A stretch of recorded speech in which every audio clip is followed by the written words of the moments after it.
میں ایک بہت وسیع ملک ہے، اس کی وسیع تاریخ ہے اور ایک بڑی مضبوط مذہبی نظریاتی بنیادوں پر قائم ایک معاشرہ ہے، اور اس کے ساتھ ساتھ جو اس کا سیکیورٹی اپیریٹس ہے، جو اسلامی پاسداران ہیں، وہ بھی نظریاتی طور پہ انتہائی سے موٹیویٹڈ ہیں، اور ایسی قیادت ہے جو کہ سینئر قیادت کی شہادت کے بعد بھی نظام کو اکٹھا کرنے اور محفوظ رکھنے کے لیے مسلسل سرگرم ہے۔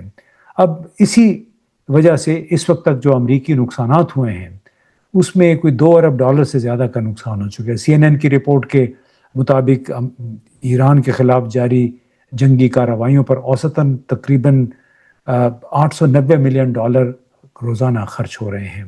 یہ وہ تخمینہ ہے جو کہ ماہرین نے اور تھنک ٹینکس نے پینٹاگون کی طرف سے استعمال ہونے والے ہتھیاروں، فضائی حملوں، بحری کارروائیوں اور فوجی تعیناتی کے ڈیٹا کی بنیاد پر لگایا ہے۔ اب سب سے بڑا خرچ جو ہے وہ فضائی اور بحری آپریشنز پر ہے، یعنی فضائی کارروائیوں پر کوئی $30 ملین روزانہ اور بحری آپریشنز پر $15 ملین روزانہ خرچ ہو رہے ہیں۔ سب سے بڑی وجہ قطر میں العدید ایئر بیس پر نصب امریکی جو ابتدائی انتباہی ریڈار سسٹم ہے، ارلی وارننگ سسٹم، وہ کوئی $1 ارب سے زیادہ اس کی مالیت ہے، وہ بھی ایرانی حملوں میں تباہ ہوا۔ آپ کو یہ بھی معلوم ہے کہ ایران نے کوئی 500 سے زائد اب تک بیلسٹک میزائل ان اڈوں پہ، کوئی 12 کے قریب اڈے ہیں پورے علاقے میں، اور اسرائیل پر داغے ہیں۔ اس کے ساتھ 2000 ڈرونز کا استعمال کیا ہے۔ زیادہ تر یہ شاہد نام کے ڈرونز ہیں جو کہ شاید ایران خود تیار کرتا ہے۔ اس کے علاوہ یعنی کوئی 12 امریکی یا اتحادی فوجی تنصیبات کو نقصان پہنچا ہے۔ اس کے علاوہ 6 امریکی فوجی ہلاک ہوئے ہیں، 5 F-15 طیارے جو کہ بڑے زبردست ایک لیٹسٹ ٹیکنالوجی ہے وہ بھی اس میں تباہ ہوئے۔ اور اب جو 1 مارچ کو العدید میں پہ حملہ ہوا تھا پورٹ شیبا پہ، وہاں پہ امریکی ٹیکنیکل آپریشن سینٹر کو نشانہ بنایا گیا، تو اس میں 18 فوجی زخمی بھی ہوئے تھے۔ اب اس کا یہ میں اس لیے بیان کر رہا ہوں کہ کانٹیکسٹ کیا تھا۔ اب تازہ ترین ایک خبر جو ہے کہ وال اسٹریٹ جرنل کے مطابق ایران کے ایک سابقہ سفارتکار، مذاکرات کار علی لاریجانی نے فروری 2026 میں عمانی ذرائع کو، عمانی حکام کو، اور بعد میں پھر جتنے بھی بڑے ممالک ہیں اس میں متحدہ عرب امارات، سعودی عرب، کویت، ان سب کو ایک خط کے ذریعے واضح کر دیا تھا کہ آئندہ اگر ایران پر حملہ ہوا تو اس کا جواب بڑا شدید دیا جائے گا، متناسب جواب نہیں دیا جائے گا۔ یعنی یہ نہیں ہوگا کہ آپ نے اگر ایک راکٹ برسایا ہم بھی ایک راکٹ برسائیں گے، بلکہ جواب جو ہے حملے سے شدید ہوگا۔ اور اس کے بعد علی لاریجانی کو 10-11 فروری کو وہاں پہ موجود بھی تھے۔ مذاکرات جو امریکہ اور ایران کے درمیان ہونے والے تھے، اس سے کچھ عرصہ پہلے انہوں نے اس علاقے کا دورہ کیا۔ اب آتے ہیں اس طرف کہ ایران نے اس جنگ کی تیاری کیسے کی، کیا حکمت عملی تھی۔ تو بظاہر روسی اور چینی مشورے پر ایران نے اپنے پاسداران انقلاب کو کوئی 31-32 آزاد کمانڈ سینٹرز میں تبدیل کر دیا، تقسیم کر دیا، اور آئیڈیا یہ تھا کہ اگر اعلیٰ قیادت کا صفایا بھی ہو جائے اس کے باوجود ایران اپنی جدوجہد، اپنی جنگ جاری رکھے گا۔ اس کو ایک موزیک ڈیفنس قرار دیا گیا، یعنی کہ پورے ملک میں پھیلا ہوا کوئی 31-32 یہ کمانڈ سینٹرز ہیں یا انڈیپینڈنٹ آزاد یونٹس ہیں جو کہ اپنے اپنے فیصلے خود کریں گے۔ جہاں جہاں حملہ کرنا ہے، جو بھی قدم اٹھانا ہے، وہ اس کو تہران میں موجود اعلیٰ قیادت سے رابطے کی ضرورت نہیں ہوگی۔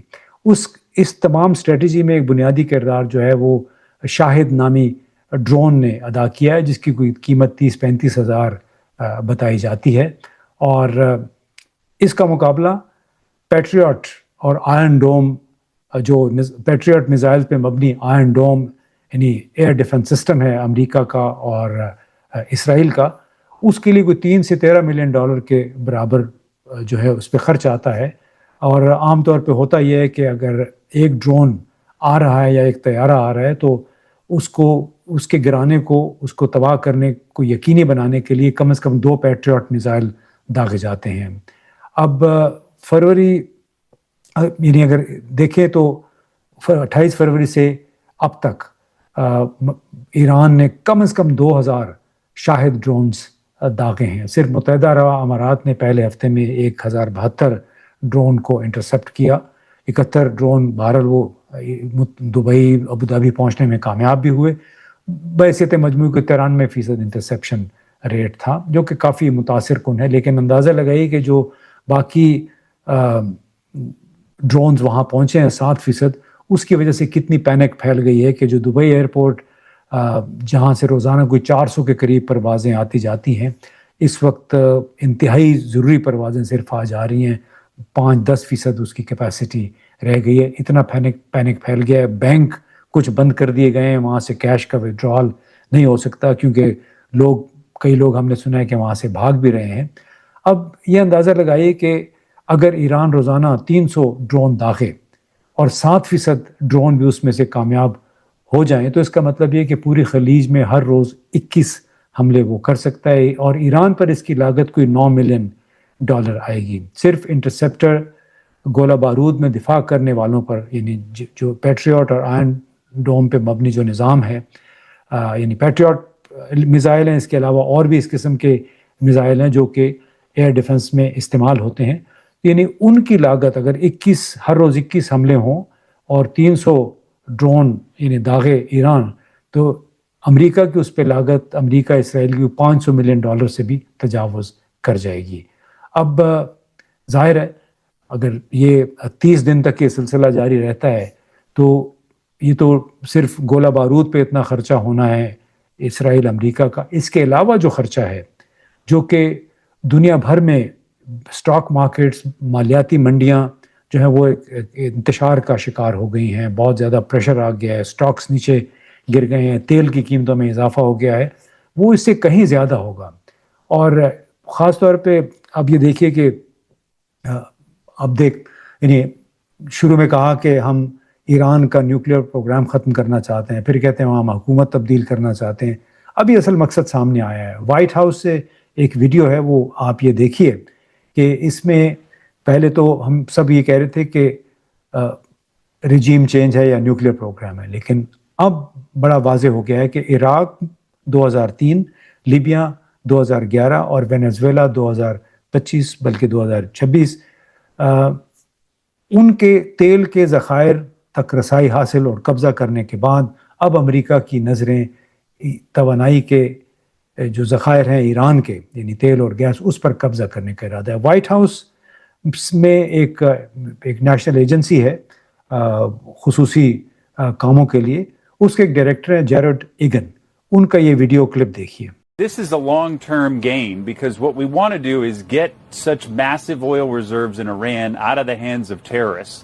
And so what we're going to experience here in the short term is highly outweighed of the long-term benefit, because ultimately we're not going to have to worry about these issues in the Strait of Hormuz because we're going to get all of the oil out of the hands of terrorists. تو Jared eigen اس میں بنیادی طور پہ یہ کہہ رہے ہیں کہ ایران کے جو بڑے تیل کے ذخائر ہیں اس کو ہم نے ایران کی جو دہشت گرد حکومت ہے اسے لینا ہے، حاصل کرنا ہے.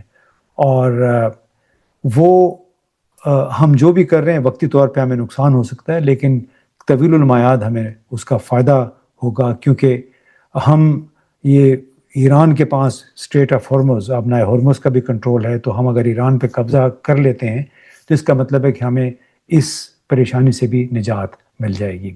اب یعنی اصل مسئلہ یہ ہے کہ آپ نے ایرانی تیل اور گیس کے ذخائر پہ قبضہ کرنا ہے، لہٰذا یہ ناجائز غیر قانونی جنگ جاری رکھے ہوئے ہیں.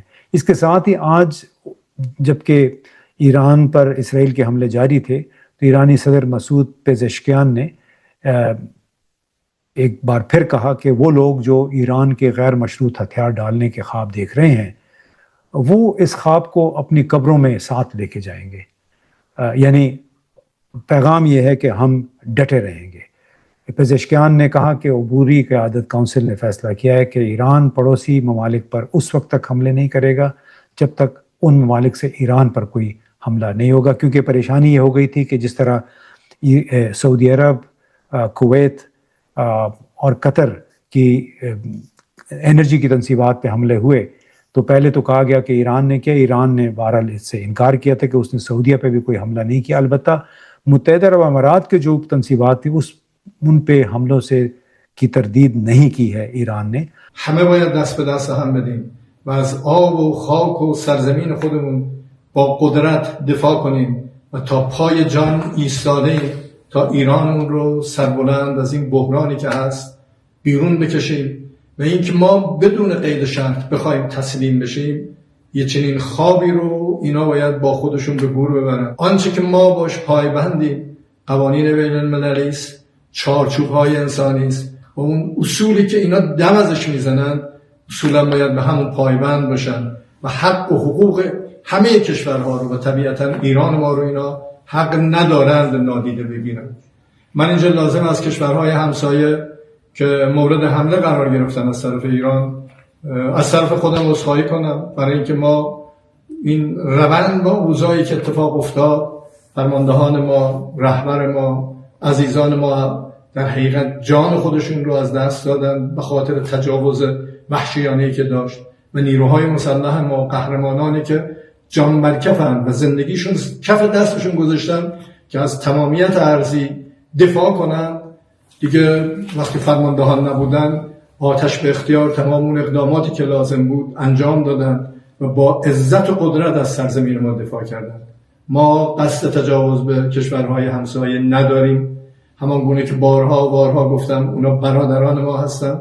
ما با این عزیزان در منطقه باید دست به دست هم بدیم و صلح و آرامش رو برقرار بکنیم و امیدوارم این اتفاقاتی که افتاده در تصمیمی که ما دیروز در شورای موقت رهبری ما گرفتیم، این تصمیم به نیروهای مسلح گزارش داده شد که از این به بعد نباید به کشورهای همسایه. تو پیغام بہرحال مسعود پزشکیان نے ایرانی صدر نے دیا ہے کہ پڑوسی ممالک سے انہوں نے معذرت بھی کی اور کہا کہ ہماری آپ سے کوئی دشمنی نہیں ہے اور ہم کسی بھی پڑوسی ملک پہ کسی بھی صورت حملہ نہیں کریں گے جب تک ان ممالک سے حملہ نہ ہو. لیکن ظاہر ہے یہ 12 ممالک ہیں، وہاں پہ امریکی فوجی اڈے بھی موجود ہیں. اگر وہاں سے حملہ ہوا تو امریکی فوجی اڈا وہ نشانہ تو بنے گا. تو اب بحثیت مجموعی جو صورتحال بنی ہے وہ یہ ہے کہ امریکہ جیسی بڑی طاقتوں نے وہ میزائل بناتے ہیں، چھوٹے ملکوں پہ پابندیاں لگاتے ہیں، دشمن کو کچلنے کے لیے 175 بچیوں کو انہوں نے مار دیا میناب ایران کے ایک اسکول میں، اس پہ کسی نے آہ تک نہیں کی یورپ میں. لیکن ایسا لگ رہا ہے کہ جو مغربی پابندیاں ہیں، میزائل ہیں، گولہ بارود ہے، وہ استقامت کے لیے ایندھن کا کام کر رہے ہیں. ہمارے ایک دوست ہیں فیصل زمان صاحب، انہوں نے یہ لکھ کے بھیجا کہ اسلحہ خانہ ہزاروں لوگوں کو ہلاک کر دیتا ہے یا کر سکتا ہے، لیکن استقامت انسانی جسم کی نزاکت سے بالا تر ہے. استقامت کا مطلب ریزیلینس، یعنی آپ کے اندر جو قوت ارادی ہوتی ہے اسے تباہ نہیں کیا جا سکتا. استقامت میں اگر ایک حقیقی مذہبی عنصر بھی شامل کر لیں، نہیں ایسے لوگ ہوں جو کہ نظریاتی طور پہ بڑے ثابت قدم ہوں، تو وہ پھر ناقابل تسخیر بن جاتے ہیں. اور یہی مظاہرہ ہے جو کہ اس وقت ایران کی قوم، پوری قوم متحد ہو کر رہی ہے امریکی اور ایرانی جارحیت کے مقابلے میں.